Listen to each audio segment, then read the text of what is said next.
My son and his friends decided on a spur of the moment trip to Denver. So got there for game 4 from different places. They had a great time. I was worried that would mean they would lose, but. I tell you, they are so impressive. And, you know, at the risk of getting myself in trouble, I'd say the most impressive team we've had in Phoenix. I think they epitomize what teamwork is, you know, buying into a mission, you know, trusting each other. You know, it's been an absolute delight to watch. And you know what? And they keep getting snubbed. So Mikhail Bridges got snubbed by not getting elected to any of the all defensive teams, first or second. You know, and it's just ridiculous because which team is still standing without, you would argue, you know, this monster superstar? They're incredible. And Monty Williams, I mean, incredible. Yeah, anyway, I could talk about the Suns for the next 5 hours. Well, I do have to throw out that the Tucson is having some fun now, too, with the U of A baseball team in the College World Series. They're winning their last game to get in 16-3. It was pretty wild. Yeah. So go Cats. You know what our collective vibe works. So let's use our collective good vibe to will these great teams to success. Yeah, it's fun to see the Wildcats in the World Series. That's great. Yeah. Even being an ASU fan, I can say that. It's all Arizona. We're all family. All right. Well, I'm going to take a quick second break before we're officially moving forward.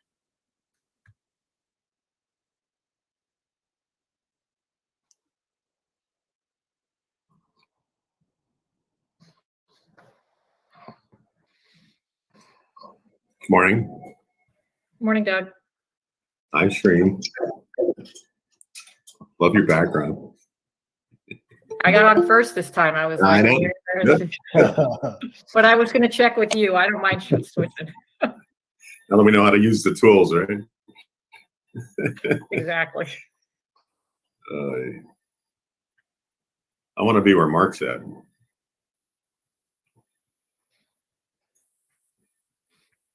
Yeah, me too.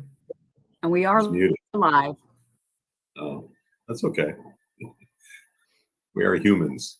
They need to understand that.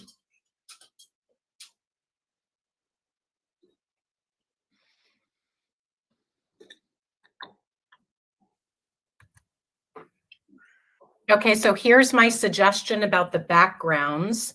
As soon as we go live on the road, we get one of our in-house photographers, who happens to be Val Newman, take a few great, just,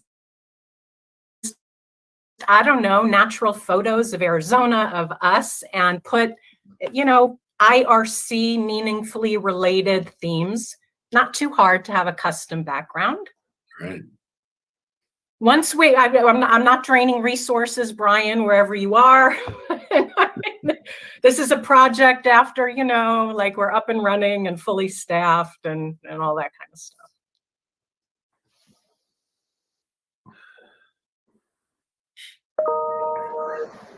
Good morning, Derek. Morning, Erica. Morning, Dave. Morning, Doug. Morning. Everybody else. Sure. Morning. Oh, Shireen, I see your picture. Morning, Shireen. Oh, there you are. Okay, thank you. Morning. Morning, Derek.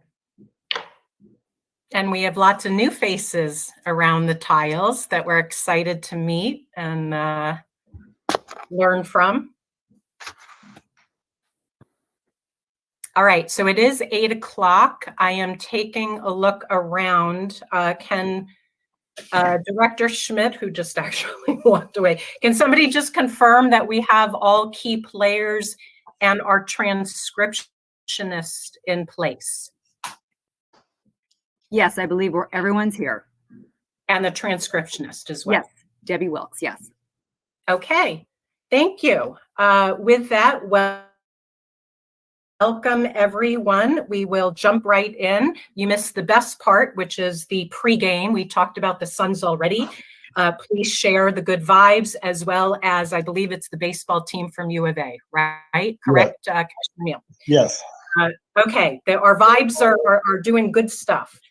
Agenda item number 1, call to order and roll call. 1A, call for quorum. It is 8:01 a.m. on Tuesday, June 15th, 2021. I call this meeting of the Independent Redistricting Commission to order. For the record, the Executive Assistant Valerie Newman will be taking roll. When your name is called, please indicate you are present. If you're unable to respond verbally, we ask that you please type your name. Val. Vice Chair Watchman, Present. Commissioner Lerner, Present. Commissioner Meal, Present. Commissioner York, Present. Chairperson Newberg. Present.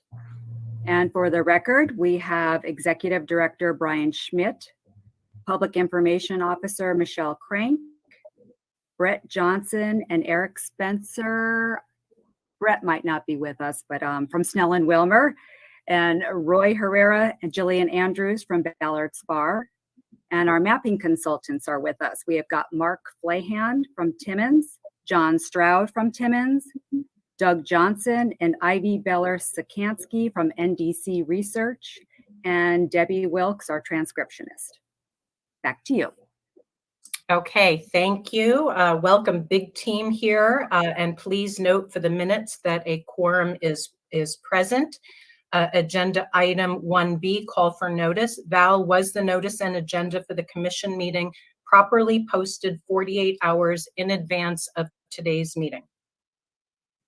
Yes, ma'am, it was. Thank you very much.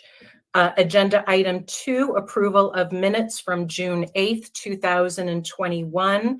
We have A, general session, and B, 1 executive session.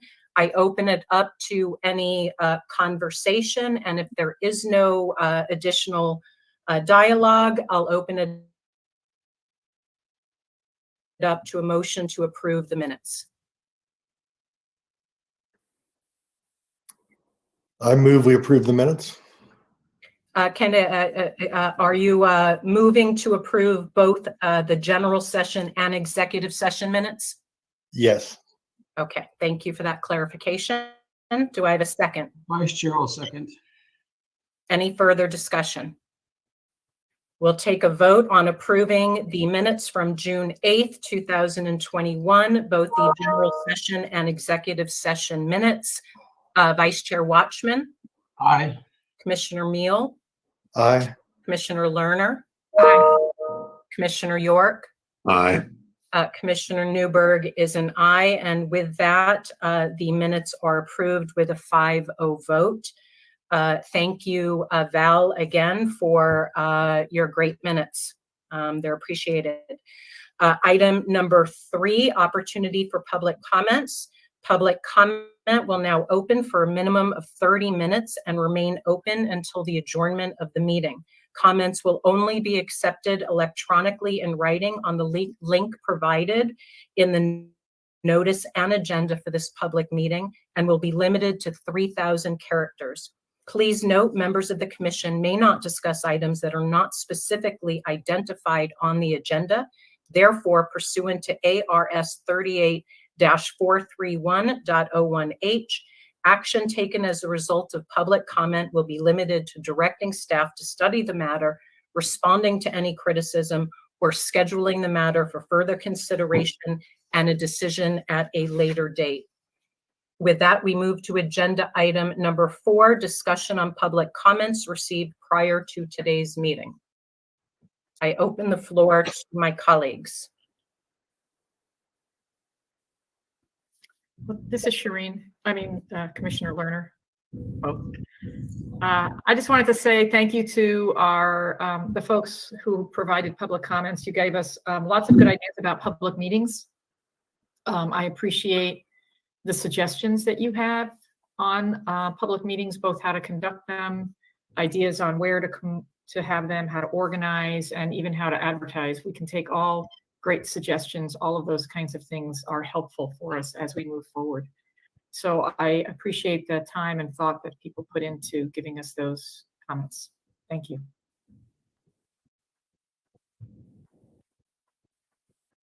Anything else?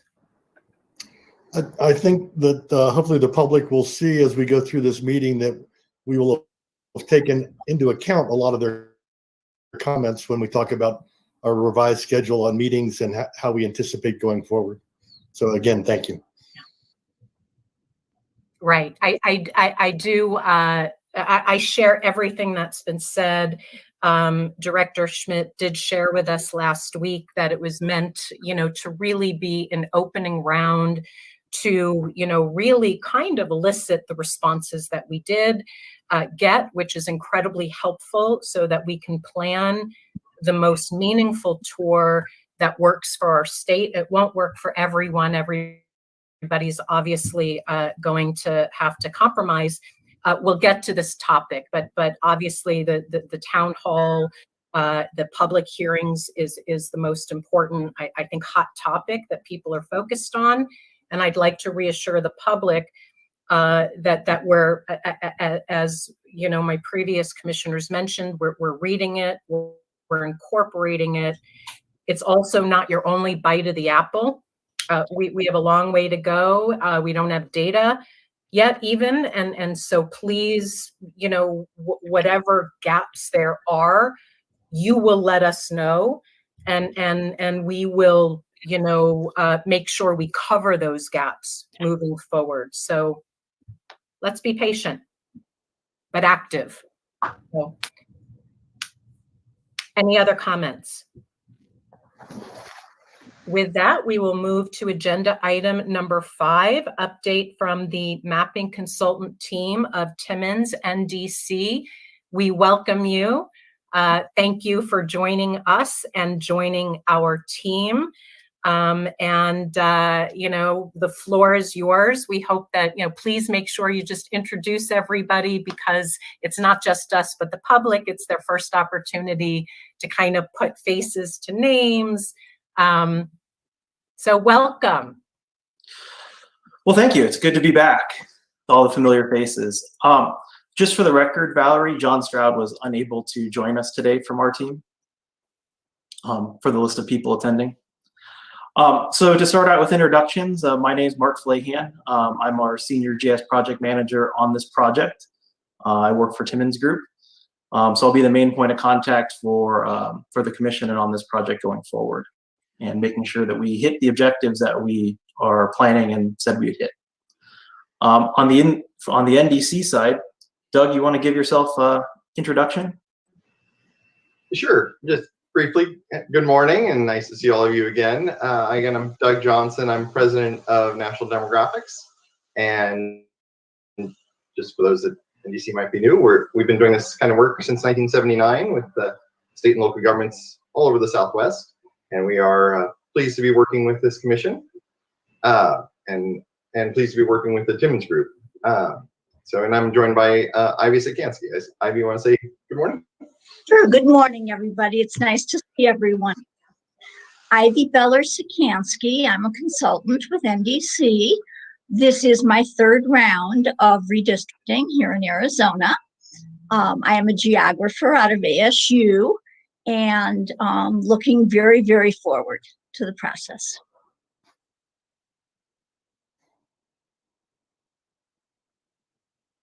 Perfect. So that's the introductions from our team that we have present with you guys today. The quick update from our group is we've been meeting with Esri and our software manufacturer on the redistricting solution, and we've been putting a plan in place to get that up and running for you guys, and to talk about the data and what is the time frame and schedule for that. The good news for right now is that everything that was in the proposal for data timeline seems to be on track, but we're still working with Esri on the final pieces of that. We are working on the socioeconomic data report that's currently in process as we speak, moving forward. The biggest thing for us, especially for the project plan and the calendar, is finding out Excuse me, about can I interrupt just for a second? Because I'm processing everything that you're saying. all right. And it's wonderful information. You guys have done this for so many years, all the buzzwords you're using. If you don't mind just making sure that not only the commissioners, but also the public understand the jargon, the language that you're using, because it's not common for everybody. And I apologize for Yep, no problem. Do you have a specific spot you want me to elaborate more on? No, The social economic, what did you just say? You were working on a report? Social economic data report. Doug, do you want to give a quick? Sure. So there's, obviously we all know there's the census number that gives us the equal population for each district number, and we're waiting for that. That's delayed, as you all know. But almost as important and key to defining communities of interest is all the socioeconomic data, things like age, language spoken at home, immigrant, non-immigrant, income levels, renters versus homeowner or occupied housing, single family housing versus multifamily housing. All those kinds of demographic variables that could go into defining a community of interest. So we're well into building that database for the whole state, and the report that Mark mentioned would be a database that commissioners and any, or actually a website that commissioners and any member of the public could go to and look and see that data at the smallest level of geography that is available from the Bureau throughout the whole state. So we're close to having that finished up. But obviously people can't draw a district because they won't have the total population number until we get that. But they can start to say, this is a community that should be kept together. This is if they identify, say, their community as being an area that speaks lots of Spanish or that has lots of Native Americans or whatever demographics they think helps define their neighborhood, they could look at that and see the boundaries of that demographic group. Can I ask, this is Commissioner Lerner, to ask a follow-up. Where are you getting that data at this point, since the August 15th is when we get the census data? So if you could explain that as well, please. Yeah, it's something the general public certainly is not aware of, but starting in 2010, though that data no longer came from the decennial census. So the census really just gives us our total population number. It does give us ethnic breakdowns of the total population and voting age population, but in the West, in the Ninth Circuit jurisdiction, the data we use the most for Voting Rights Act enforcement is citizen voting, and that, along with all these other American Community Survey, which is an annual survey that the Census Bureau does, and thankfully is not delayed. So we actually already have all of that socioeconomic data available from the Census Bureau. And just as a follow-up, thank you. Is that data available where the public can look at it as well? It will be. That's the report that Mark's referring to, is putting that up in a site that's easily accessible. Right now, yes, the public could go to the Census Bureau website and download this giant zip file. It's full of numbers, but it's, unless they kind of know what they're looking at and have the software, it's not going to be any good to them. So that's where we come in with Timmons to put that up and get it, so anyone can look at it and see it very clearly. Thanks, Doug. And then sort of the last piece on our puzzle is, we're excited to hear what you guys are going to do about the listening tour in the future, because we will be there with you, and what the dates and what that looks like. So that's sort of where we're at with the project right this second. I don't know if you guys have any direct questions for us. This is Commissioner Meal. When we get to the public meetings, can you describe what your role will be and how much guidance you'll give us on how we run these meetings? I think the technical piece behind the scenes, we're still trying to work out the logistics of it, especially with your staff and with the legal team. But we will be there and we'll be playing a part. But like I said, the the logistics is still being worked out. So I know that Executive Director sent you questions from the commissioners that we had about these things. Is there, can you address some of those questions, or do you need us to go through them here again? Sure. Do you want me to just give you guys a summary of what the questions were and what the answers are? Do you want me to read them one by one? I was actually unsure how you wanted to go about that, whether you guys were going to ask us live or not. Just if you can just address, from my perspective, if you can address them however is easiest for you, Okay. rather than us repeat them now. And then if we have any follow-ups, we could always do that, but that would be helpful, I think. Sure. There's a lot of questions about the listening tour and public, hearings and everything. For the listening tour, the biggest thing is getting the community of interest input back from the community, and that is all about what communities should be kept together and why. There's a couple questions about how do we get information and responses back from communities that might be not as digital, and we really think that we're ready to handle paper submissions, but your PIO is going to have to be the one who really works on that strategy. And there's another question about how we can help facilitate engaging the public. Doug, you want to give a quick answer on that?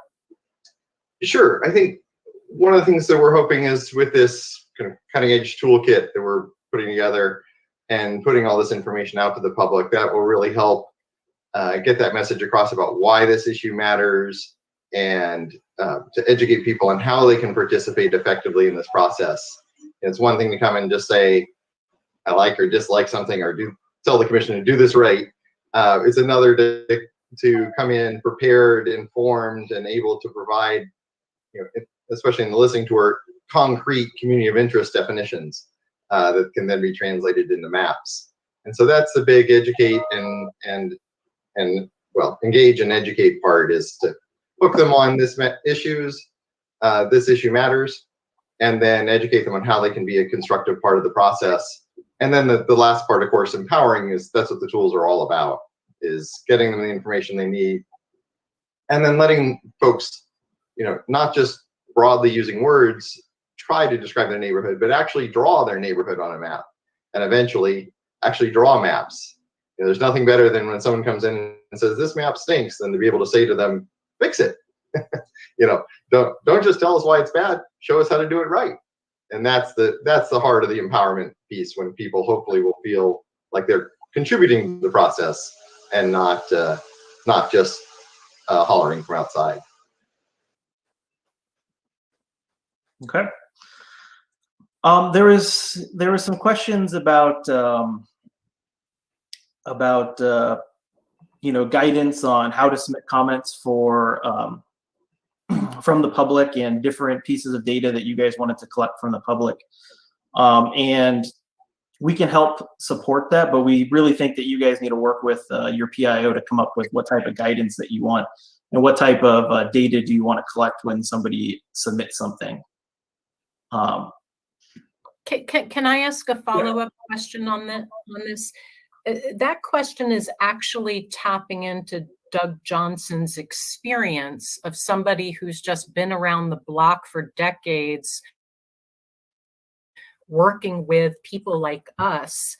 And I'm just curious if you learned any best practices with what actually elicits constructive feedback and what doesn't. I mean, I just want to kind of pick your brains, if you don't mind.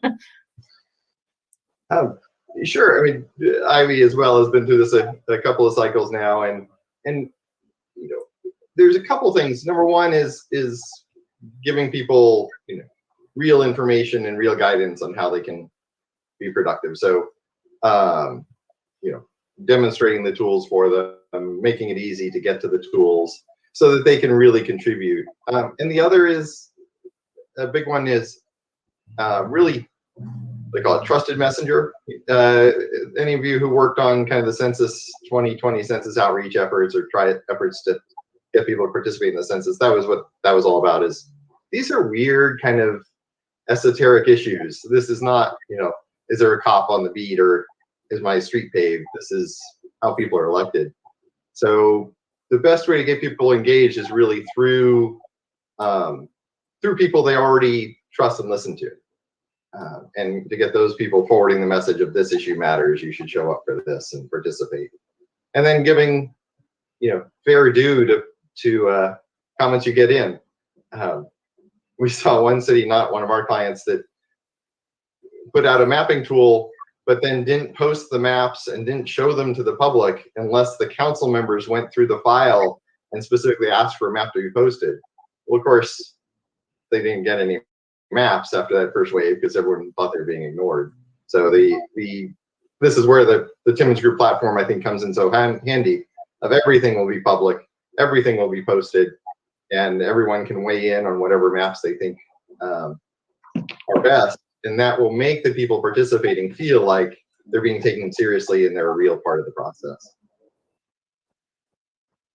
So I have a follow-up on all of that. And I think it's great to have as much transparency as you're talking about. That's what we've been wanting all along, is a lot of that so the public can be part of that. But how do we, one of the questions that I think we had was, how do we evaluate this? Who is commenting? How do we make sure that the people who live in a community are the ones where we're really listening to them versus somebody who lives in Minnesota who's decided to get involved in some way, or lobbyists who are, nothing wrong with lobbyists, but, you know, we want to hear from the people who live in a community as a priority. You know, those are the people who we want to engage. So if we're working with people in, you know, northeastern Arizona, we want to make sure their voices are heard. And while there'll be lots of other comments that are coming in. And so one of the questions I know I wanted to get from you is, how do we evaluate the different maps that come in and the testimony on communities of interest to be sure that we're hearing the voices from the people who are most directly impacted? What would you suggest? Yeah. You want to take that one, Doug? You want to take that one?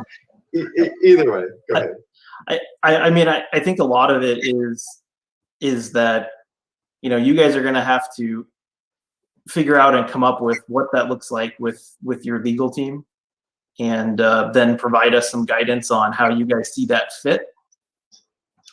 I don't know, Doug, you have anything else to add to that?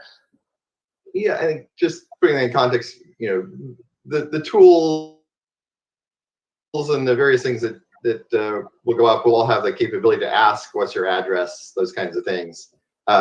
It's a legal question about whether you can exclude people who aren't in the state or that kind of thing. One thing actually that comes to mind, I hadn't thought of this when Mark and Ivy and I were prepping for today, but I've already gotten a question from someone that was involved 10 years ago and actually 20 years ago, asking which software package do I need to buy to draw maps and participate in this? Because 10 and 20 years ago, you had to buy the $7,000 piece of software. And when I came back and said, no, the commission chose the Timmons proposal, which has this public mapping tool, they were so happy. You know, it means that, you know, this puts the mapping ability in everyone's hands, not just the lobbyists who can afford $77,000 worth of software. So I think you've already taken a big step towards bringing in people who aren't just lobbyists. But in terms of asking people to disclose things when they submit their maps or their input, that's more of a legal question. Well, we can certainly handle it on the side. If I could just follow up, I guess I'm curious on what you've done in the past, because as our chair said, you have a great deal of experience. So you've already run into these same questions. That's where I'm coming from, I guess, with my questions is, can you talk a little bit about your past experience of how have you determined validity of maps and how have you made sure that you're listening to the people within that community of interest? It would be helpful for me to hear some of your perspective based on your past experience. And let me interject that we are not asking you to give us legal advice. We understand the sensitive position you're in. We're asking for personal best practices that are just what they are, which is really subjective. And so it's really because we value your experience and want to learn. At least in terms of my approach to listening to you now, it's to not hold anybody accountable to anything. It's to have a brainstorming session where commissioners can ask questions, learn, and just like when we released the initial travel schedule and it was like blown up in 12 hours, everything is flexible. This is really a learning opportunity. So with that, I turn it back to you. Sure. Hopefully without giving Roy and Eric heart attacks, I can say, gently venture in and say, typically jurisdictions will accept input from anyone. You know, wherever the best idea comes from, fantastic. The real challenge is in evaluating and weighting those decisions and that input. And, you know, it's fairly natural and common, and I presume fine, for the commissioners to weigh the input on, you know, what are the definitions of South Phoenix, more on people who live in South Phoenix than on someone from, as you said, Minneapolis, sending in a note. So that is kind of a personal, typically that's a personal decision by the people who are sitting in your seats, making the ultimate decisions. There is obviously data that, as I mentioned, that we talked about that will be out there. So when someone tells you, here's my community of interest, or here's my neighborhood, and what ties us together are X, Y, and Z, the parts of that that are data-based, you know, like most of us speak Spanish. You'll be able to look at the map, look at the data. You and everyone in the state will be able to look at the map and look at the data and confirm if that's really true or not about that area. And if what they're saying doesn't match up with the data, either they can explain it, or, you know, that can just raise a question in your mind about, are they really pushing another agenda that they're trying to hide. You know, we're obviously not going to be the ones deciding that, but we're the ones that are going to provide you the data and the tools so that you can easily evaluate these things and make your own decisions. Some things we talked about we can do, you know, that are just straight math. You know, we'll give you compactness scores. We'll be able to tell you, you know, is the plan within the allowable population deviations. Once we have kind of competitiveness metrics, we'll be able to give you the competitiveness scores. Those kinds of things we can give you because they're straight math. They're not evaluating this plan is better than that plan. We leave that in your hands. Does that help? Is that what you're looking for? I think so. I mean, it'd be great to get as much guidance as we can from you on things like how you've done public hearings in the past and how you've done some of those evaluations. Just knowing that that's just guidance from you, not telling us this is how we have to do it. But because you have so much experience in this, rather than us have to reinvent the wheel, that's, I think, from my perspective, that's what I'm asking for, is that guidance with taking your experience and saying, so here are 2 or 3 ways you could evaluate these maps. Here are 2 or 3 ways for us to run these public meetings. And then we as a commission could make those decisions, but you've done all of these things. So that's where I'm coming from with my questions. Sure. You know, I think this is a healthy conversation because, you know, the only conversations that really happen outside of what we collectively do in public is our staff works together.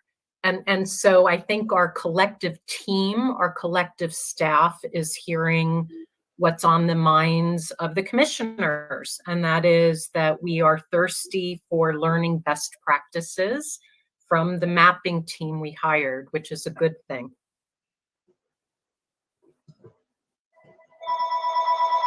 So just as a follow-up then, can you give us an idea of how you in the past have held your public hearings with, or how other states have done that, or cities as you've done that, maybe just in terms of a structure or format? I can answer that question, or I can certainly start to. As far as running public hearings in the past, this first listening tour hearing, we had imagined it to be an introduction, of course, to the Voting Rights Act and the constitutional requirements, a brief definition of what redistricting is and how people can help us in the process by their active participation, and so forth. Doug? Yeah, I think that's exactly right. And you know, essentially some introduction, some framing, and then just listening. You know, the other piece of it, and as you mentioned, we're working closely with your staff and with Esri to get the tools up and running. Is the other piece of it is obviously we'll have the mapping tools live so people can actually describe their community of interest, and we'll show it on the map as they describe it and get their confirmation there. We don't have those tools up and running yet. There's a lot of set of work to get those up and going. So, but that will be the kind of interactive part of the discussion. But mostly it's just the introduction Ivy mentioned, and then listening. Obviously it gets a lot more intense once the data's out and we're actually in the phase where you're evaluating, getting public input on the draft maps. At this stage, you're really just listening and hopefully hearing from folks of what are their neighborhoods that are the building blocks that will eventually become the districts. We will receive much a greater significant level of input once we draft maps. We may initially have a reduced level of participation. We're early in the process. Yes, we are early in the process. We're all just getting everything put in place. It's exciting. Mm-hmm. This is Commissioner Meal. I have a question for Doug. When we actually get to the public hearings and people are giving their input, will there be a way to help? I'm trying to think of how we manage the process to get the best information in a reasonable amount of time. Will you be able to help Brian and help our team, the remainder of the team, so that people can give input and can, if someone speaks and 30 people in the audience agree with what they're saying and 10 people violently disagree with what they're saying, is there a way for people to give input? Are there tools that you can help us with that will make it where we can really get a more widespread understanding of what people are thinking? Yes, definitely. And one thing I think we'll emphasize as this goes on and as we have more of the system set up is residents should definitely not feel limited to sharing their thoughts to your meetings. There'll be tons of ways for people to weigh in and share their opinions on, you know, what are communities of interest in this first phase, and then what's good and bad about the different maps in the second phase. You know, every single day online, you know, however they want to share it, because you know, weighing in on these maps is not limited just to those who have the time to show up at your meetings. So obviously we'll be collecting all that. That'll all be part of the record and before you as you're hearing from the folks that live in the meetings too. But yes, I think there are, since we don't have things finalized and up and running yet, I don't have specifics to share with you, but there are different tools for capturing that. Sometimes some jurisdictions do something that which is you let people group their time. If there's 20 people there and from a group and everyone has, you know, 2 minutes to speak, well, you let them all give their time to one person so that they can do a more organized presentation. Some jurisdictions love to do that. Some don't love to do that. I would say it's about half do that and half don't. but that's a way too to get organized groups to have a more coherent presentation to you. And the smart ones know that anyone who speaks to you for 30 or 40 minutes is going to lose everyone's attention.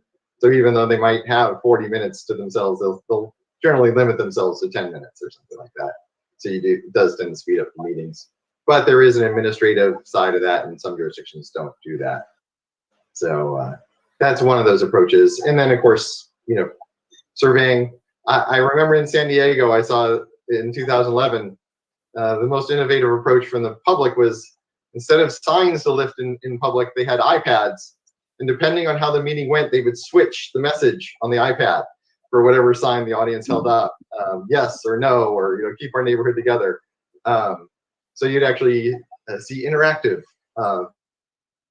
sign making from the audience and participation. So people will certainly share their thoughts. We'll certainly be ready to capture it. We're just not at the stage now of saying this is exactly how we'll do it. And as a follow-up to that, how do you summarize and help us? Because let's assume we're very effective in getting public input. And so you have public input from people in person and all these different ways of them submitting comments. How do you help us read through that and understand it? Yeah.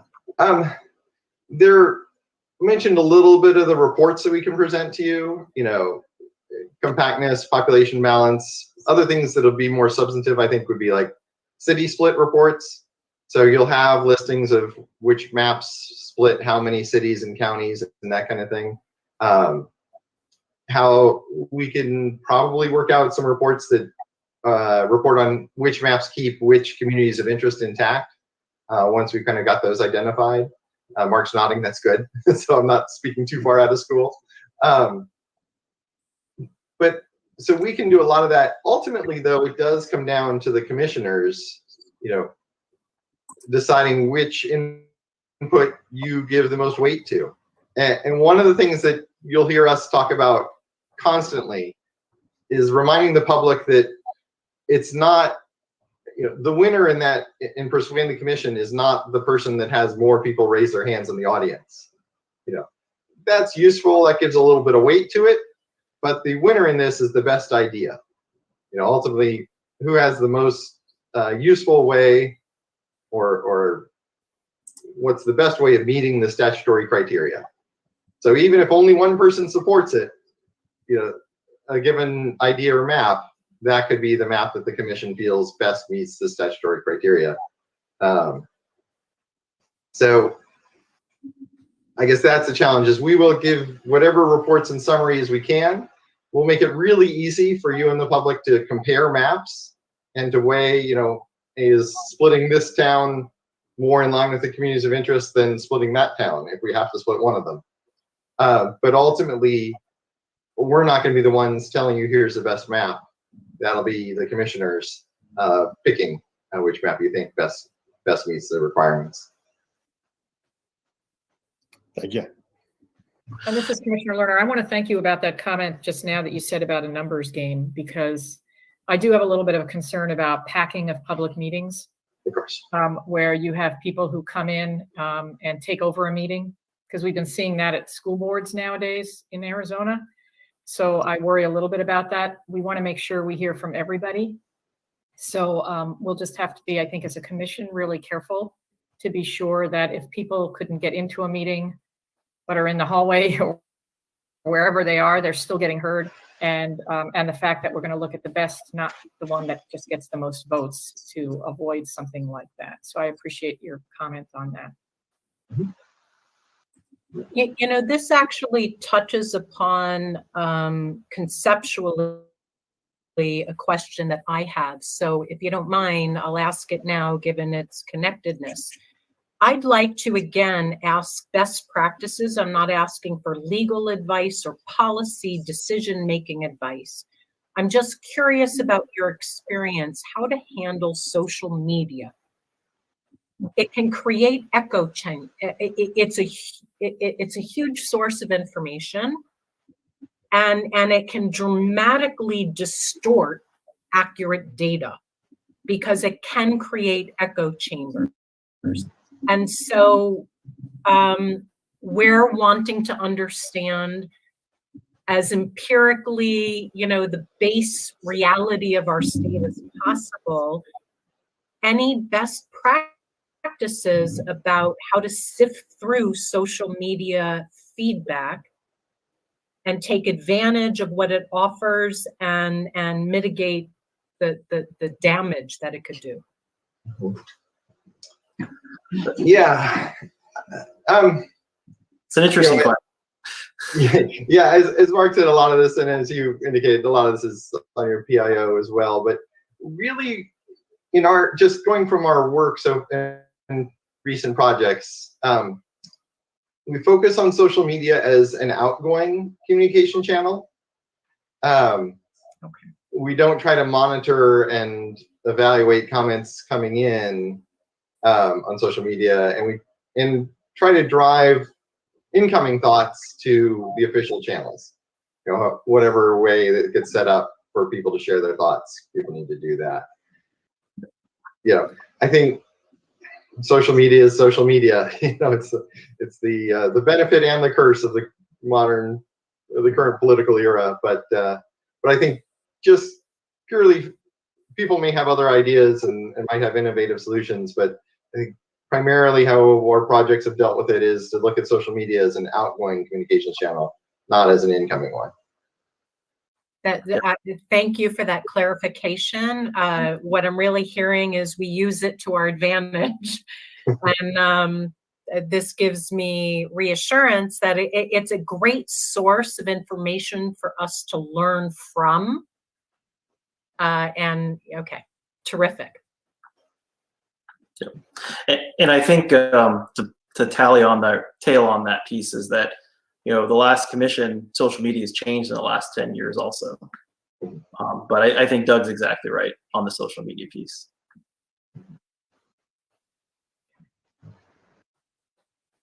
I have another question, but I don't want to hog it. I can turn it over to my fellow commissioners first.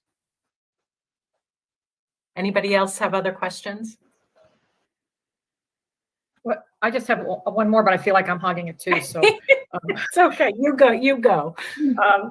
I'd like to know, sort of when we're talking best practices, what lessons have you learned as you've done your work in communities? What are some things you can guide us on, things that you feel have worked really effectively, and some things that you say, this wasn't our best, not your best approach, but it wasn't the best approach. So we can avoid especially the latter part of those.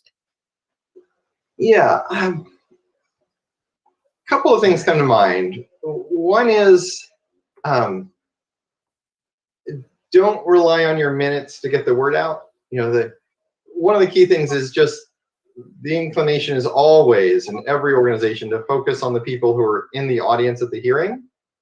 But even if you have 1,000 people in the hearing, there's millions of people in the state. Right. You're still going to have a tiny population. So one of the biggest challenges for people trying to follow redistricting is knowing what happened. Your meeting is going to be hours long. Most Arizonans don't have hours to sit there and watch your meeting. So a quick summary, available of what decisions the commission made, either that day or the next day, going out on social media, really, and on the commission's website, is invaluable for folks that are trying to stay involved, that are sharing their thoughts through the website and through the communication channels with you and want to weigh in and be active, but don't have time to, spend all day in your meeting, and your minutes, they don't go public until they're approved at the next meeting. So anyone following your minutes is going to be a meeting behind, and that's essentially out of the game when we get close to the deadline. So that's a big thing, is having some kind of summary. We actually on the Rose Institute side of my past, in 2011, we actually had the students live tweeting the meetings, just very neutral. This group said this, the commission voted this, boom, boom, boom, and that was insanely popular because anyone could log in, halfway through the meeting and in 5 minutes know everything that happened so far, or could check in the next day and see what decisions have been made and what maps were forwarded and what maps weren't. So I think that's a big lesson learned, and kind of we learned it the hard way. Getting the word out to the people who weren't in your meeting so that they can stay engaged and informed on a timely manner is a big lesson learned, I think. And then, yeah, someone, as you were mentioning earlier, avoiding the groupthink of the people in the room. Remembering that we're looking for the best idea, not the one with the most hands raised, and certainly not the loudest group. One of my favorite meetings ever was a community workshop that actually we were leading, and didn't even have it was a city, so it didn't have the city council there. And two people started yelling at each other because they didn't like each other. And I simply said, look, I'm writing up the report from this hearing. All that the council's going to see is my report, and it's only going to have substance. You two yelling at each other is not going in my reports. You're just wasting your own time. Why don't you guys go outside? And both of them actually realized the pointlessness of it and got back to focusing on what was the best idea, not who was the loudest in the room, kind of thing. So those kinds of messages are good. To keep everyone informed in a timely manner who's not there, and keep people focused on the substance. Yeah. Thank you. This really fits, I think, with what we collectively have been looking for. I have one final question, and then I'll turn it over to others for other final questions. And this may bleed into our executive director's report following. When should the commissioners expect to be the busiest? I mean, when you think about now, and thank you for being so considerate in your proposal to the unique timelines of the commissioners. We're in a different phase, we have different data, and so now we're coming up with a whole new timeline. Can you share with the commissioners when you expect the work to be the busiest? Roughly, again, no, we're not holding you to anything, but just a broad overview of the ebbs and flows with the workload. I think you'll spend a lot of time on the road through the listening tour, but there's not a lot of work for you to be doing. It's listening and reading stuff that comes in, but there's no decisions to be made at that point. I think the busiest time for you will be once the grid is done and we're getting into actual substantive maps, and really in between when essentially the agenda packet comes out and the meeting. Because as we chat about, there will be lots of reports from the system. You'll probably want to get online and look at the maps yourselves, and come to your thoughts. And there will be, of course, a ton of public input that you'll want to read before the meetings. The worst thing you can do is not read the public input that comes in online, because then everyone feels like they need to show up at your meeting and repeat to you what they wrote. So the best way to save time in your public meetings is to have read what came in online beforehand, so that people don't feel like they have to read to you what they already wrote. So that's really the intensive period. I envision, and as you talked about, this is all kind of drawing from best practices. This is a unique experience, and so none of this is decided, but envision that there will be ways of the commission will kind of have a meeting and weigh in on their thoughts on the maps at a given stage. There'll be time for the public to react to that, and then we'll gather that public input and present it to you leading up to another meeting. And our presentation of all that will go online, a couple days before the meeting. So that window from when we gather that public input and get it together for you and the public to review, and the meeting itself is going to be full-time commission work to go through everything and be fully up to speed for that upcoming meeting. Okay, thank you. And as a follow-up to that, and this is more directed to staff, Director Schmidt, I think in the upcoming weeks, as we get more organized, to be able for us as commissioners to plan in the fall, and even up through the holiday season, just to expect what weeks are going to be the most demanding, so we can accommodate that. And I know the audio is a little off right now. I apologize if people are having trouble hearing. But that's something on my mind, just for the 5 of us to be, not just the 5 of us, the whole public as well, to be thoughtful about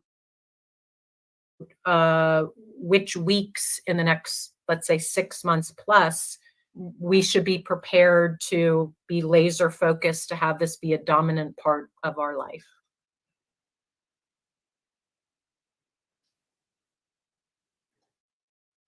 Absolutely, Madam Chair. And I have been working on a just timeline of the 2 previous commissions and their meetings to give you all kind of a better idea of what their schedule was. Okay, great. Thank you. Any other questions of our mapping team?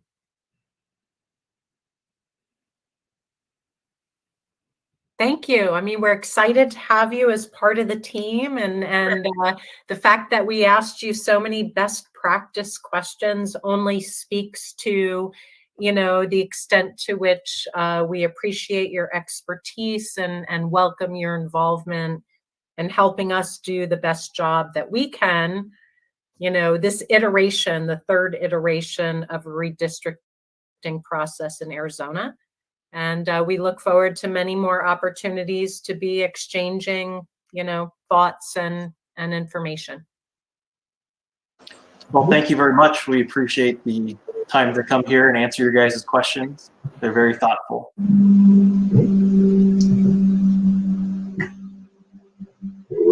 All right. Sure. We'll be talking a lot. Thank you. Yes, thank you. Okay, with that, I believe we can move to agenda item number 6, Executive Director's Report and discussion thereof. And I can turn it over to Director Schmidt. Thank you, Madam Chair. With our current office space, we are about halfway moved out of there. We're a few days ahead of schedule. So we're hoping to complete the move by Friday. Just waiting on a few IT pieces and a little bit more build out, but we should be in the space by the end of the week. With the budget, the legislature is still negotiating. They're kind of at a standstill right now, but we're keeping an eye on that. And we'll keep you guys apprised of any movement. With our budget, we have about $430,000 left in this fiscal year. We did just get a couple invoices that I shared with you all. And then in regards to IT, we're still trying to find a vendor that can really help us make sure we do this migration the right way. It's kind of the state, all but 2 agencies are on Google's platform. The AG's office is one that's on Microsoft, but they have a whole in-house IT team that helps them. The ACA is one of the others that is on Microsoft. They actually have a contract that's already in place with an IT vendor. So we're going to look into seeing if we can piggyback on that contract instead of having to do an RFQ or RFP. So that's where we're at on the IT side. And then with the public sure. Do you mind just the acronyms for the public? Oh. I think we have learned what RFP is, but if you don't mind just clarifying for everybody the jargon. Sure, absolutely. Okay. No worries. So RFP is a request for proposal. It's what we went through with the mapping consultant. It takes quite a bit more time. It's a much more lengthy process. So if we're able to find an IT vendor that already has a state contract, it would save us a lot of time. And then, excuse me, the last item on item 6 is a public records request online submission form. We're fine tuning that just a little bit. We've been working with IT to get that up. There's just a few small changes we need to implement before it goes live, but it should be up shortly. Brian, could you speak to the FTE positions? What's the status of the positions that are advertised, and where are you with that? Sure. So the outreach coordinator and deputy are currently posted. We've had, let me pull the number. I haven't looked at any of the resumes yet, but for community outreach, we've had 56 applicants, and for deputy, we've had 28. HR is getting me the kind of the packet that we got before with the other applicants. So as soon as I get that, I'll forward it on to you all.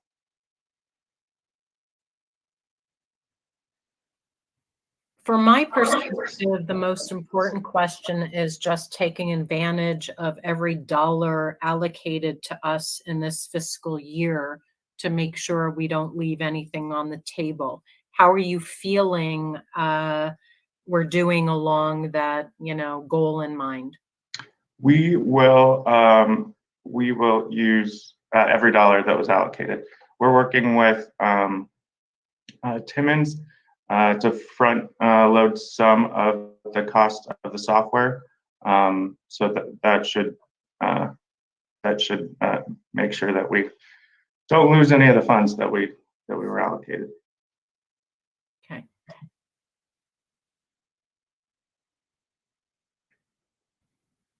So the only item that I may need action on is the invoices. I know you all just received them. We all just received them yesterday, but I do need the authority to pay those. I will entertain to my colleagues a motion to pay our invoices, and of course, I begin if there's any discussion.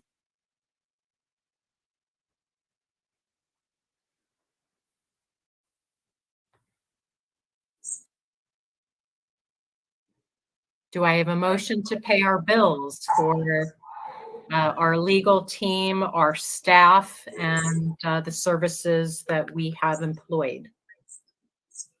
Madam Chair, this is Vice Chair Washburn. I motion to approve. I think there's 2 invoices from the 2 law firms, if I'm not mistaken. But maybe Brian can kind of tell us what the amount is, and then that way I can include that in my motion. Pull up the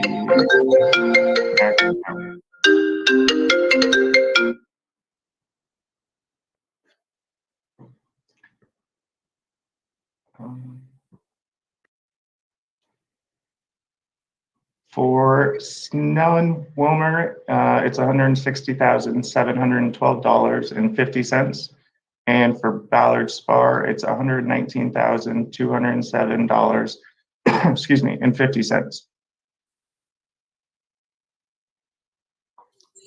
Thank you. So, Madam Chair, that's my motion to approve those 2 invoices for $160,000 plus and $119,000. Do I have a second?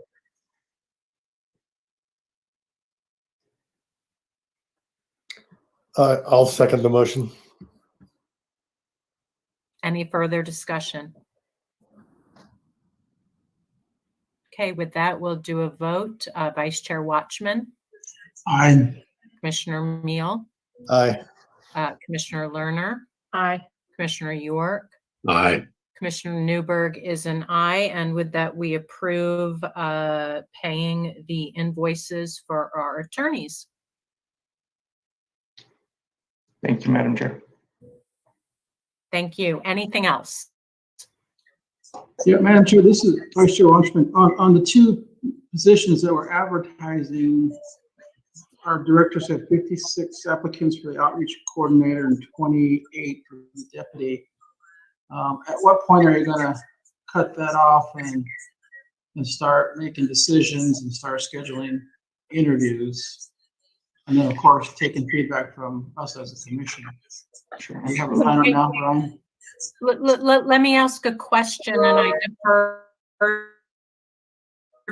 to Vice Chair Watchman and Director Schmidt. This is leading into agenda item number 9, which is discussion of these positions. We can certainly, we have the discretion to move into this agenda item if everybody would like to. We could wait. We can wait for agenda item 9. That's fine. Okay. Okay. Any other conversation on agenda item number 6 with what Director Schmidt has shared with us? With that, we will move to agenda item number 7, discussion and possible action on proposed revised travel schedule. Director Schmidt, would you like to give an update? Sure, absolutely, Madam Chair. And as you said, last week's schedule was really just trying to elicit response from the public and the commission to see what ideas everyone had for these public hearings.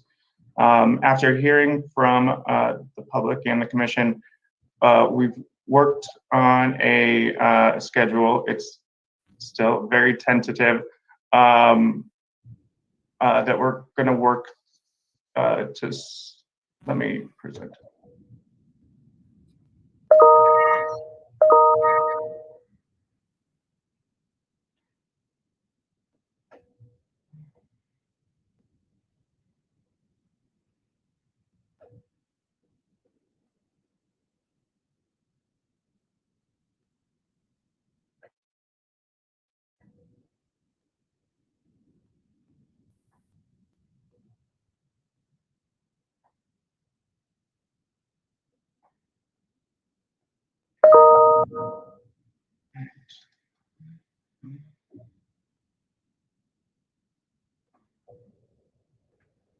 All right, so with the updated public hearing schedule, we're going to try and hit every county, and also try and do satellite locations so people don't have to drive as far.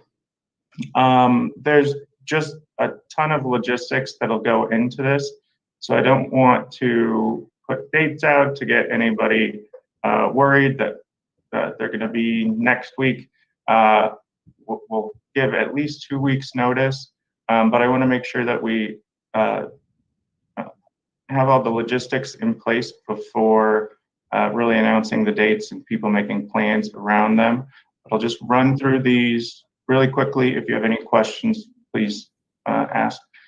In Apache, we would like to do the main meeting in Window Rock.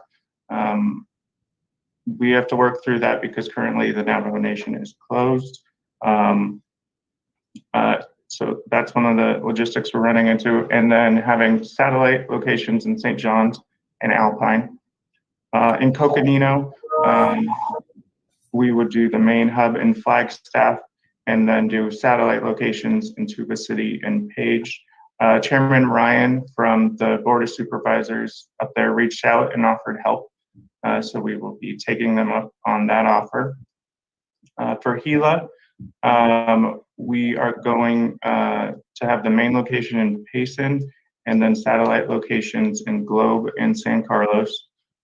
In Graham Greenlee, the main location will be in Safford and satellite location in Clifton.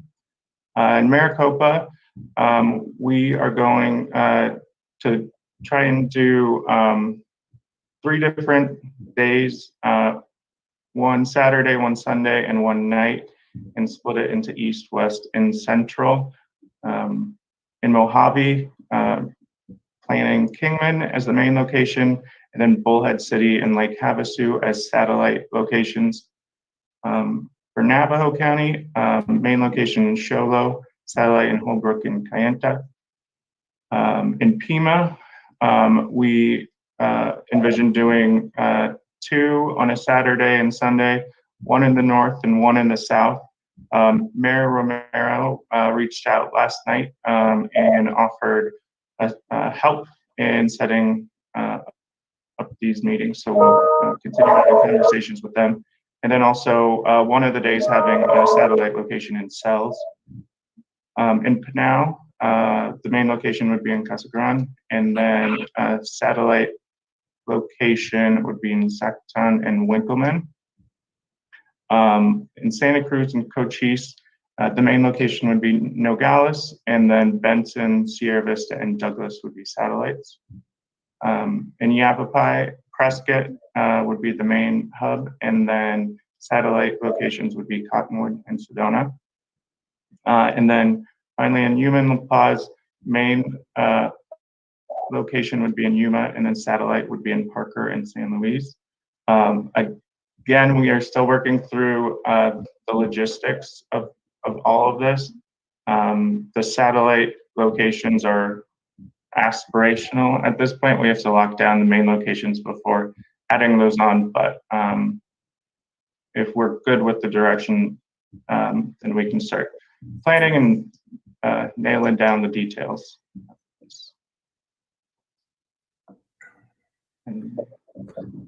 This is Commissioner Meehl, Brian.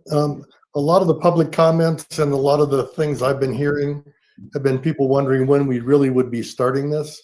So even though we don't have exact dates yet, I think giving just a general idea of what the earliest meeting would be very helpful for the public. Sure, I think mid-July, mid to late July. It's just also working with some of these different locations, and they're still coming out of COVID restrictions, and so it's just figuring out all the logistics, but mid-July. I think that's helpful and should take some of the angst away that people have had, and certainly gives us more time to prepare properly. Thank you. Sure. And Brian, with the work that you're doing with the satellite locations, would you also anticipate having a digital format, a virtual format? So, because that might assist in terms of satellites that people can dial in, call in this way, and then sign up to speak through the chat or some other way, so we could have that virtual component. Are you anticipating that as well? Yeah, we're still working through the logistics of the virtual aspect of this, but it's something we're definitely considering and looking into. Will we as commissioners be able to attend by Zoom if we're not able to attend in person on some of the meetings? Yes, yeah, I will make sure that if you're not able to attend in person, that between calling in or doing being there via Zoom or video conference, you'll be able to participate.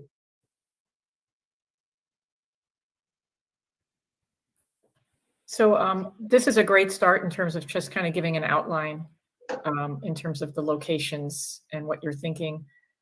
So I assume by next week you might have a better idea of some of these places, since I know we have received some invitations from some folks who are able to host, which is great, and it can help maybe start to solidify that this is a good start, just to give people a sense.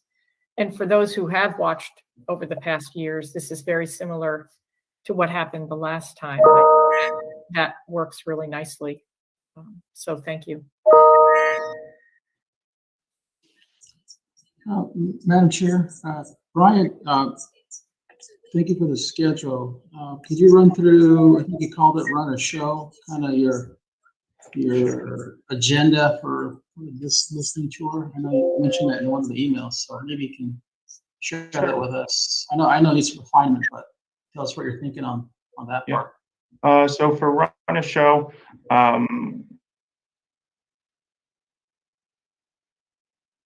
we were thinking with the presentation from the mapping consultants as well.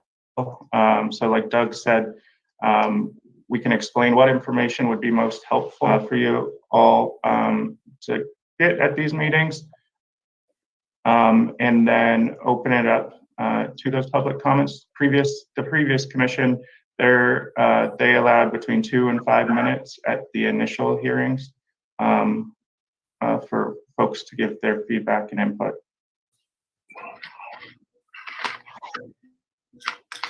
And my suggestion would be to try to limit that to maybe 3 minutes, because depending on numbers, in some places we may not get many people, but if we have 100 people, which would be great, we might want to do a little bit of limiting, knowing people can still submit in other ways. So not trying to stop people from providing input, but just to try to give everybody a voice. Yeah, and even if someone doesn't necessarily want to speak, they could still, if they want to come to the meeting, participate and turn in a card with their input, or we're going to make sure that everybody can participate if they want. Yeah, that's actually an important question. What if there is too much demand? I mean, there's a quantity of time. What do you do if there's more demand than we can accommodate? We provide other means through which people can share information, I guess. I mean, it's hard to judge how the interest is going to compare, versus the previous decades. And just as another suggestion, it helps to have a staff person sort through cards as well to ensure that we're hearing a diversity of opinion, so that we don't have, if we do get a lot of folks with one opinion, we are sure that those that may have fewer with different opinions are also heard, however that works. But to sort out, to make sure that we're getting all sides. Absolutely. Okay. Anything else on the travel schedule?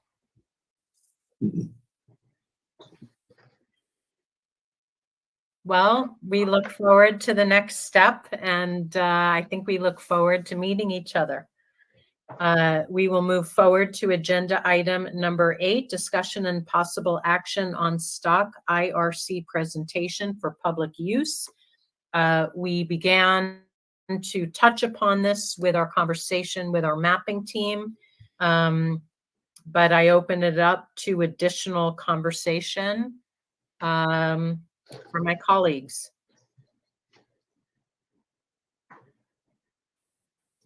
Do we have a draft of something that we can react to? Because that would be helpful. There was a draft that was sent. Director Schmidt, maybe you can remind me when the draft was sent. Last Monday, I believe. Okay. So that was the initial legal presentation. Timmons and NDC is now they're going over it from a mapping consultant perspective. Yeah, if anything that's on the mind of our commissioners that you feel would be important, to have as part of this presentation. Personally, I want to be careful, but one slide that I thought might be helpful was alluding to the constitutional criteria and what our legal obligations are in terms of considering all 6 criteria and how they are differentially considered, just as a way to, articulate to the community that it's something we're studying. But if there are other thoughts of commissioners, what's on your mind that you feel you know, we got, again, some great advice from mapping, which we wanted. But if there's additional feedback from anybody. Well, I agree. I did look at that, the draft, and there was on that one of the early slides, there was something that was a brief summary of the constitutional provision. And I had looked at what was the provision, I don't know how to describe this, what people were signing, right, when they were saying, and what was listed in the voting guide about what the provision would be for the proposition. And it might be good to include that statement. I'm trying to find it on my computer because I have it somewhere. But there was something not included in there. I'll find it and submit that later. But it was basically to include the provision that was for Prop 106. There was something that people were signing, and it included competitiveness in that, but in the slide that I saw, that was excluded. So I wanted to be sure we were including the entire statement, if that's what that was taken out of. And I'll try to find that and be sure to send it over to Brian for that particular slide. I know that's probably not making any sense. No, it made sense to me, actually. Thank you. Made perfect sense.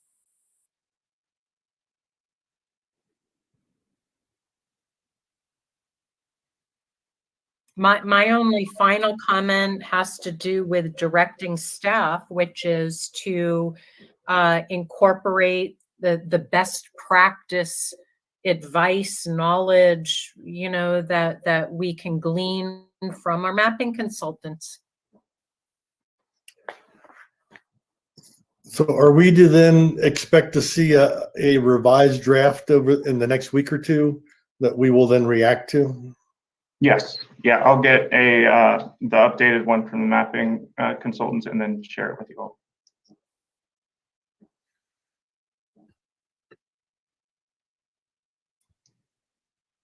So Excellent. we'll have that by next week to be able to start looking at again.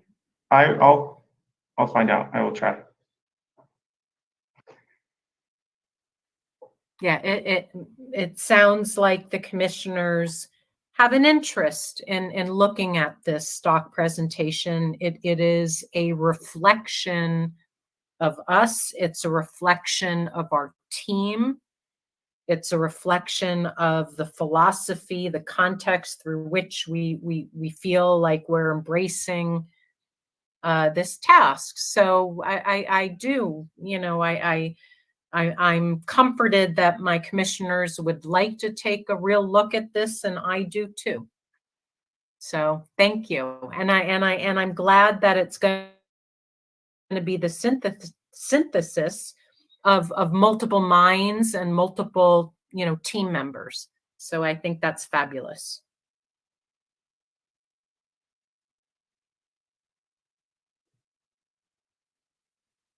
Any other conversation on agenda item 8, which is our stock IRC presentation for public use?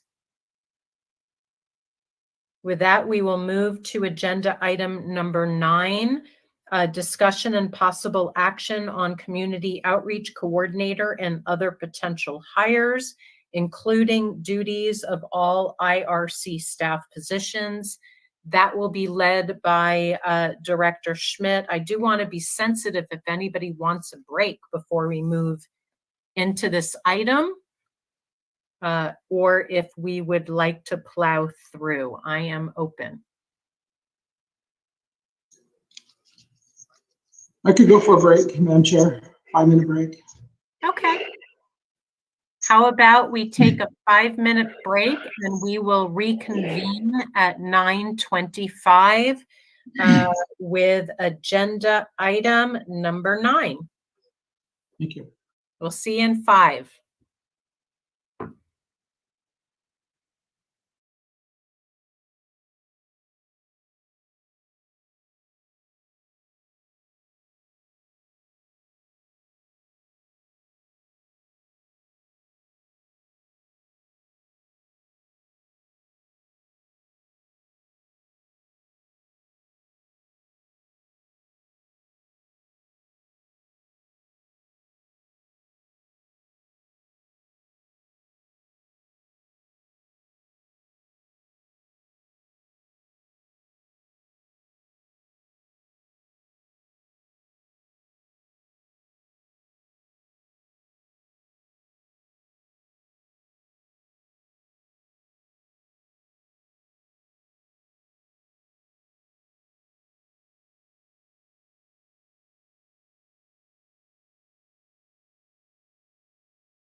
Okay, I believe I see our entire team. I want to make sure our council is also live. Okay, cool. Brian, you good with us moving forward? Yep. Okay, we'll dive right back into the agenda, I believe, and sometimes I am mistaken, so you can correct me. I believe we are on agenda item number 9, which is discussion and possible action on community outreach coordinator and other potential hires, including duties of all IRC staff positions. With that, I'll turn it over to Director Schmidt to share some updates. Thank you, Madam Chair.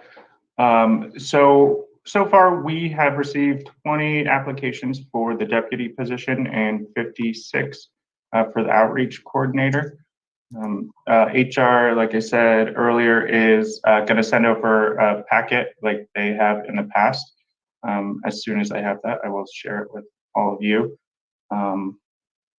I am probably going to start to go through them if I get them this afternoon or tomorrow, and then hopefully move forward with interviews end of the week, early next week. It's kind of my game plan at the moment. I think one of my most important questions is just, do you feel that there's ample time to get your full staff up and running in time for the listening tour? And I know that there's just been a tremendous amount of responsibility kind of all coming, well, appropriately to you in integrating this broad team. Are you feeling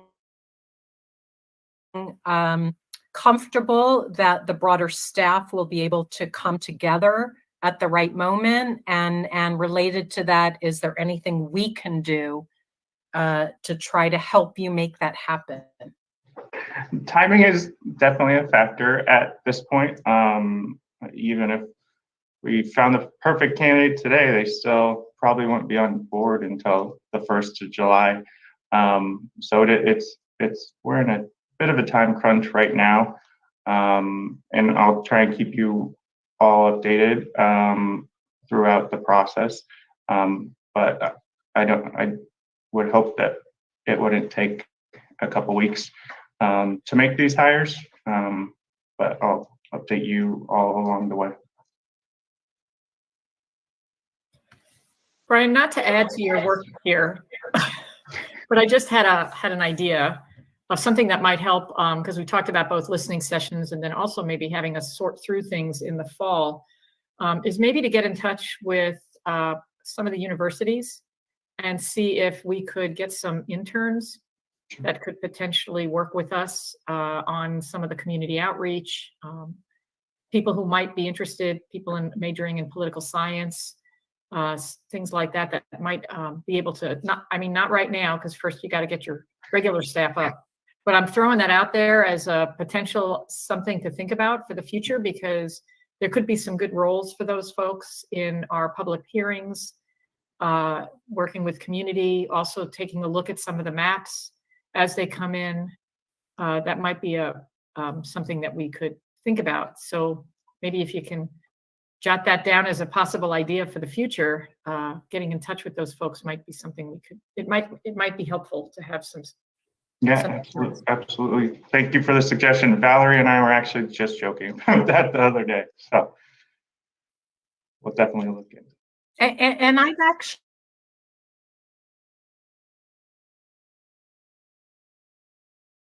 actually liked it. Might it be advantageous for us? But it's a wonderful way to engage our community.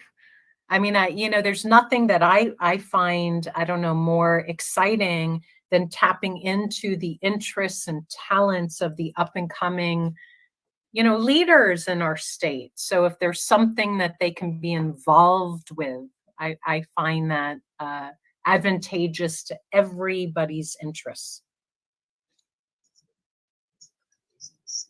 Well, Madam Chair, if I could, I'd like to add to that list the tribal colleges TCUs, as they call it. And so they're a vital part of the education system on many reservations, including here on Navajo. So here in Navajo, we have the Net College and the Navajo Technical University.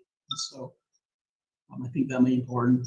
The other thought is that I did mention to Brian, it would be nice to do outreach to all the tribal leaders, just to let them know that this is coming down. I'm sure it's happening, but also there's a consortium of tribes called the Intertribal Council of Arizona, and the group is headed by Maria Dagar. And so I think ITCA, as it's called, they represent probably half, if not about 2/3 of the tribes here in the state. So connecting with them, to me, would be important, just to see what their thoughts are and whatnot. As a coalition, the ITCA is planning anything. So I mentioned that to Brian, Madam Chair, a couple days ago. So, but just for the record, I'd like to have you do outreach to them as well, if you could. So thank you. Absolutely, Vice Chair.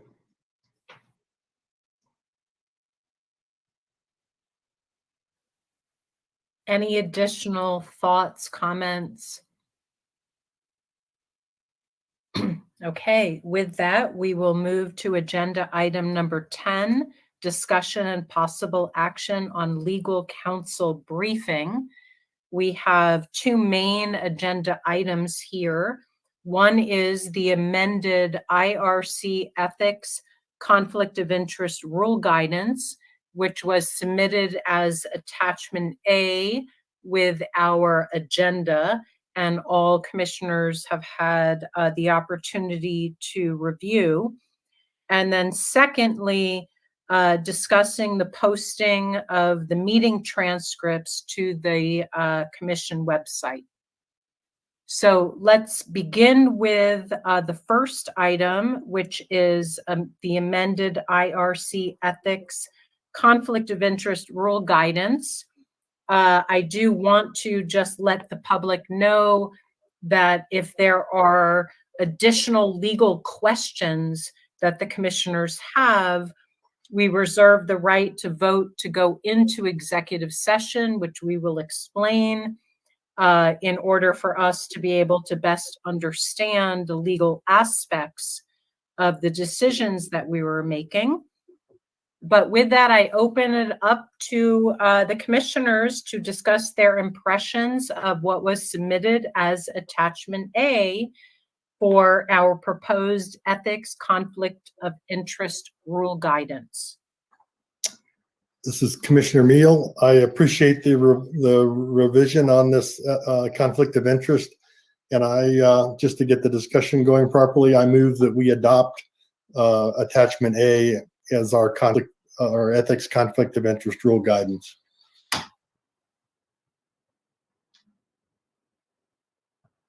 Thank you, Commissioner Meal.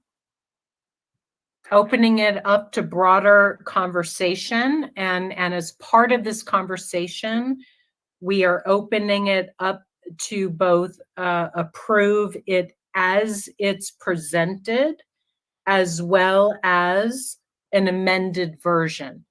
And if there are amendments that my fellow commissioners would like to advance, we entertain that now.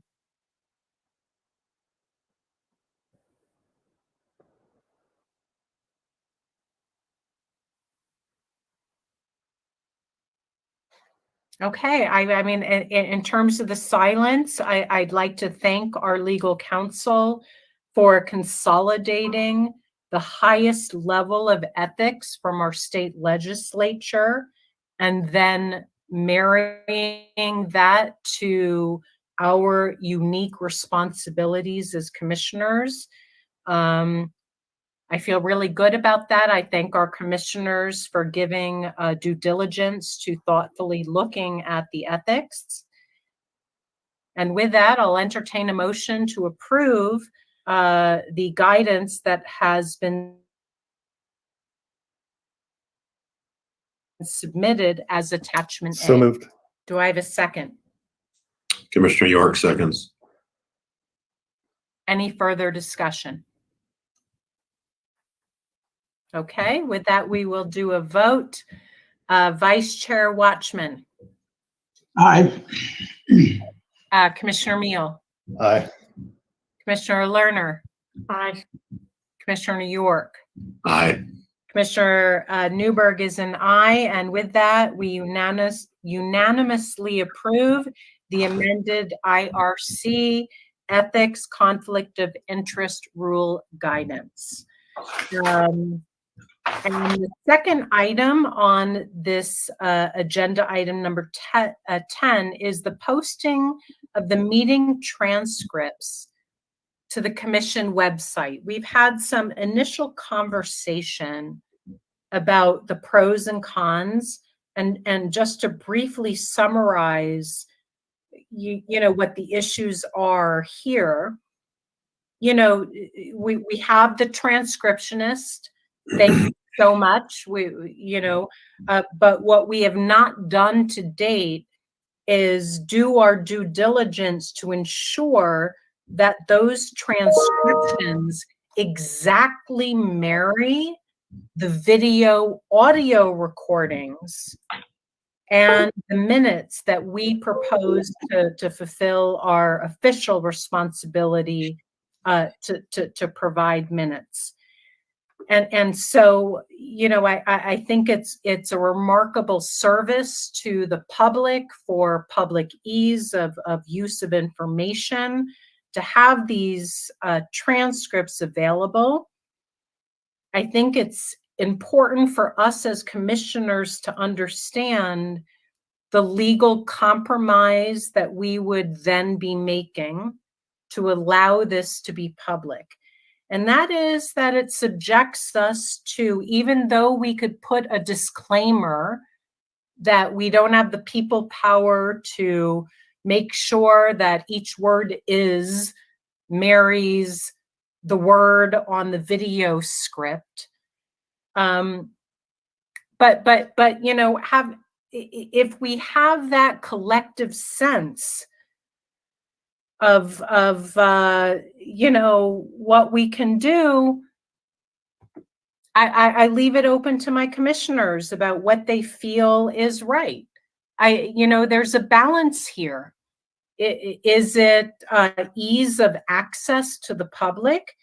Is it legally protecting the commission to each and every, you know, word that's written in the transcription, even if we have a disclaimer? So I open it up to conversation. So Chair Newberg, I think I was one who was hoping to have the transcripts ultimately be able to be posted. I understand the concern because we don't have the manpower to review those precisely against the video as part of it. If there's a disclaimer that can be used, I see the value. If I were in the public watching, or I take that back. If I were in the public but unable to watch, but I am interested in certain items, having the transcript, I can just flip through, find what I was interested in, read that one piece, and move on rather than have to scroll through a YouTube video to try to find it, which was where my interest in getting the transcripts out there was. If there's something we can put on, a disclaimer, then I would support that. If not, then I would suggest that maybe in our minutes, instead, we could just document in our minutes, item 8 began at 10:12 a.m. so that somebody could go to the video at 10:12 a.m. and start watching that section. Because that's where my concern was. People don't, if they don't have the time to sit and watch us, they don't have the time necessarily to watch us later in the day either. And they don't want to necessarily watch the whole thing. So maybe that's a compromise, that we actually add some time stamps in our minutes for each item. So if somebody's interested in that, only that particular item, they can scroll to that, listen to that piece, and then move on, if we can't find a way to do the transcripts. It's just a suggestion. This is Commissioner Meal. I think that's a very clever suggestion, Commissioner Lerner. and one that would be really helpful. And I am one who is nervous about doing the transcripts, because we know the video is accurate, we know the minutes are accurate. So if you do the timestamp within the minutes, I'd like that as a solution as opposed to posting the transcript.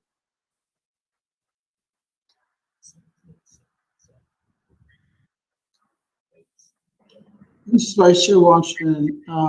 Yeah, I agree with what Commissioner Lerner is putting on the table. You know, obviously our goal is to be as transparent as possible.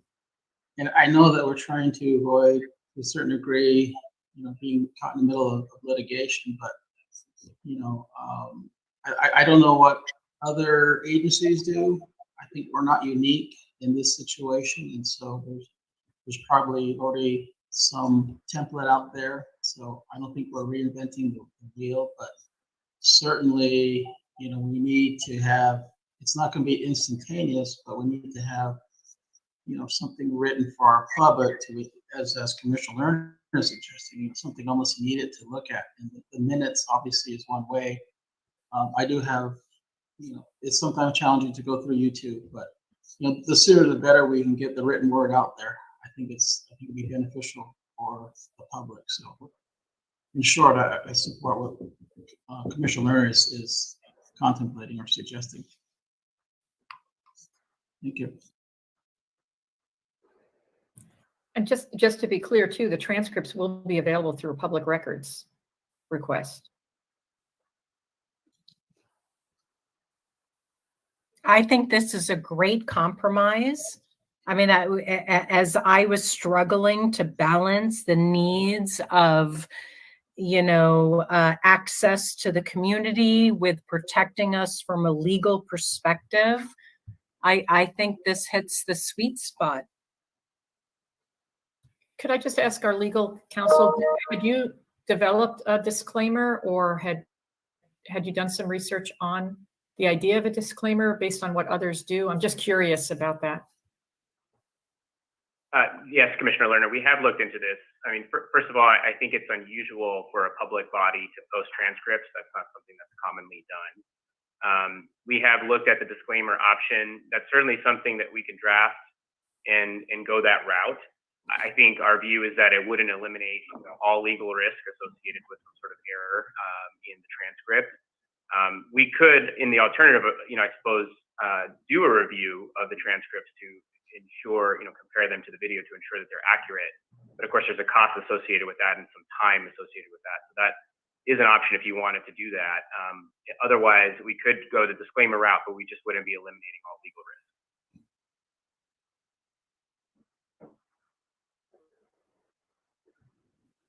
And it may be useful. I mean, if this is something that the commission wants to continue to consider, we could circulate something like that so you can see what a disclaimer would look like.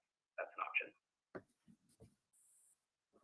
I'm comfortable with the alternative if the other commissioners are, with putting a time on the minutes, and then people can access our the records through public, you know, go through public records to get the transcripts.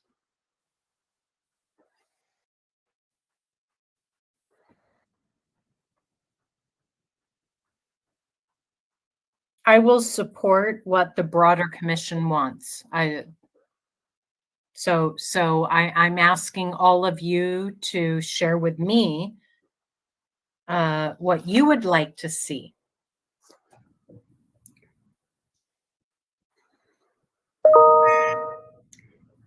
Commissioner Lerner, do you want to make a motion that we add the timestamp at this time, or how would you like to proceed? Sure, I'll do that. I move that our future minutes all include time stamp, I guess is the best way, of the beginning of each section in our on our agenda. Each item on our agenda has a time on when we began that discussion. I second that. Any further discussion? With that, we will do a vote. Vice Chair Watchman. Aye. Commissioner Meal. Aye. Commissioner Lerner. Aye. Commissioner York. Aye. Commissioner Newberg is an aye. And with that, we unanimously approve that motion. And with that, we are on agenda item, I believe, number 11. Correct? Correct. Discussion and possible action on census data, census delays, and ways to mitigate its disruption. Status of Arizona-based professor to speak on differential privacy in light of recent privacy loss budget established by U.S. Census Bureau. With that, I will turn that over to our legal counsel. Thank you, Madam Chair. A couple of updates in this area. The first is that some of you may have seen that the Census Bureau has released their epsilon value. We've been talking a lot about the issue of differential privacy, and one of the aspects to that is the epsilon value, which is essentially the sort of calibration that Census Bureau is making when it comes to, you know, the introduction of that noise, that data into the data set. So we now have an epsilon value of 19.61. If you recall, when they released demonstrative data earlier this summer to sort of test out this differential privacy issue, they were using epsilon values in the 8 to 10 range. So this final epsilon value is, you know, almost double what they used before. And just in general, and again, and this will lead to the next topic of an expert. We are not experts in this necessarily from a mathematical perspective, but the idea is that as the higher the epsilon value goes, the more it favors accuracy at the expense of privacy protection. So the higher you go, the less privacy protection you get, the more accuracy you get. So obviously the Census Bureau has made a decision to increase that value significantly. My guess is that is in response to some of the concerns that people have had. So that's one update. Second update, just so everyone knows, there has been no further developments in the Alabama litigation. So we're still waiting to hear what happens with that. And then the final piece here is, as the commission has directed, we have been trying to engage with and communicate with Arizona university professors, have one of them come in and speak to differential privacy issue, give their opinion on the issue and effect on Arizona. We have been talking in particular to one Arizona-based professor to potentially do this. The concern, I think, is being able to find somebody that can do this in a short time period, because we would need the professor to, you know, develop their analysis and present it to us before the data is released by the Census Bureau in mid-August. Because at that point, I think some of the value of having a professor speak as to this kind of diminishes. And so it's, you know, difficult, I think, to get somebody to do this in 2 months, but that's what we're trying to do. We're still trying to get some. One of the professors we reached out to be able to agree. So we're. Would it be fair to say, counsel, that the higher epsilon value, I don't want to say should make us comfortable, but is a sign that they're erring on the side of accuracy? I think it would be fair to say that, particularly because how much higher it was than what they were using, you know, with the prior data sets. So, you know, as we have all seen in the Alabama litigation, and as well as sort of academic commentary, there has been some concerns as to the accuracy, and a lot of that analysis is based on the lower epsilon value that we used before. So the Census Bureau has decided to go much higher. You know, just from a mathematical perspective, that means that the data should be more accurate. Of course, you know, I'm not sure, you know, we'll see sort of from the Alabama litigation that was fully briefed on whether using differential privacy in general is problematic. But certainly they've changed, you know, the epsilon value to favor the accuracy piece instead of the privacy protection piece. Thank you. I think that's really important information for us to hear. Unless there's any other comments, questions, from our council on agenda item number 11. We will move to agenda item number 12, discussion of future agenda item requests. I know on my front, something that I'm personally looking forward to, which is coming up at the, I think the end of the month. We're going to look forward to our legal counsel giving us a full briefing on the VRA, our counsel giving us a full briefing on the constitutional criteria as it relates to the redistricting criteria. And nothing written in stone, but we anticipate that at the end of the month. Would it be possible to get a draft of the public PowerPoint that's being created and have us look at that together? Or would you rather us just to be replying to you individually as we've been doing? You mean with the stock presentation? That's Yeah, the stock presentation where we kind of run through that a little bit. Sometimes when you run through it, you find, oh, that doesn't work or something. But I'm just curious whether that would be something we could do at a meeting or whether you'd rather us continue to just provide individual input on that. Director Commissioner- Schmidt, yeah, please. Commissioner Lerner, I'm comfortable with either if you think it would be productive to do it at one of these meetings. We can certainly do that. As long as I think legal counsel would also be okay going over it as well. Because with the PowerPoint, we're being careful in how it's presented and what it says. Yeah, from legal counsel perspective, I think we could go either way. So whatever is best and most efficient for you, as opposed to providing comment before the meetings or actually discussing it during the meetings or both. And we would be waiting for the mapping consultant to weigh in as well, correct? Yes, correct. But it sounds like both approaches are appropriate and that it would not be inappropriate for a commissioner to ask for information and involvement. So.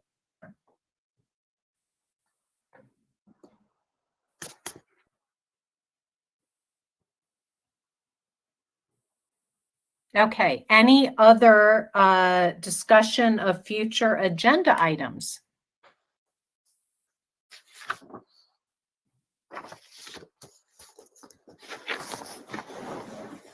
Okay, with that, we will move to agenda item number 13, announcements.